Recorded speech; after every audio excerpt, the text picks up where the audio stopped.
मनुष्य खुद ही अपने भाग्य का निर्माता है। एक बुजुर्ग औरत मर गई।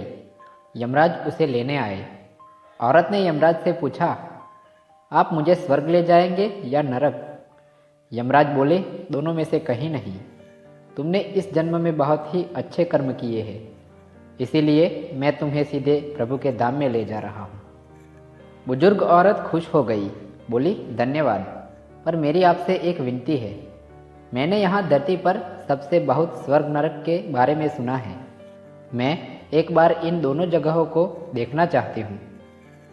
यमराज बोले, तुम्हारे कर्म अच्छे हैं, इसीलिए मैं तुम्हारी ये इच्छा पूरी करता हूँ। चलो, हम स्वर्ग और नरक के रास्ते से होते हुए प्रभु के धाम चलेंगे। दोनों चल पड़े। सबसे पहले नरक आया। नरक में बुजुर्ग औरत ने जोर जोर से लोगों के रोने की आवाज़ सुनी। वहाँ नरक में सभी लोग दुबले पतले और बीमार दिखाई दे रहे थे। औरत ने एक आदमी से पूछा, यहाँ आप सब लोगों की ऐसी हालत क्यों है?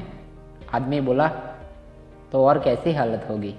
मरने के बाद जब से यहाँ आए हैं, हमने एक दिन भी खाना नहीं खाया। भूख से हमारी आत्माएं तड़प रही है। बुजुर्ग औरत की नज़र एक विशाल पतीले पर पड़ी, जो कि लोगों के कद से करीब 300 फीट ऊंचा होगा। उस पतीले के ऊपर एक विशाल चम्मच लटका हुआ था। उस पतीले में से बहुत शानदार खुशबू आ रही थी। बुजुर्ग औरत ने उस आदमी से पूछा, इस पतीले में क्या है? आदमी मायूस होकर बोला, ये पतीला बहुत ही स्वादिष्ट खीर से हर समय भरा रहता है। बुजुर्ग औरत ने हैरानी से पूछा, इसमें खीर है? तो आप लोग पेट भर के ये खीर खाते क्यों नहीं? भूख से क्यों तड़प रहे हो? आदमी रो रो कर बोलने लगा, कैसे खाए? ये पतीला 300 फुट ऊंचा है। हम में से कोई भी इस पतीले तक पहुंच नहीं पाता। बुजुर्ग औरत को उन पर तरस आ गया। सोचने लगी, बेचारे खीर का पतीला होते हुए भी भूख से बेहाल है। शायद ईश्वर ने इन्हें यही दंड दिया होगा। यमराज बुजुर्ग औरत से बोले, चलो, हमें देर हो रही है। दोनों चल पड़े। कुछ देर चलने पर स्वर्ग आया। वहाँ पर बुजुर्ग औरत को सबकी हंसने खिलखिलाने की आवाज़ सुनाई दी। सब लोग बहुत खुश दिखाई दे रहे थे। उनको खुश देखकर बुजुर्ग औरत भी बहुत खुश हो गई।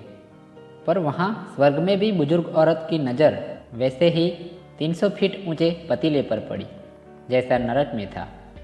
उसके ऊपर भी वैसे ही चम्मच लटका हुआ था। बुजुर्ग औरत ने वहाँ लोगों से पूछा, इस पतीले में क्या है?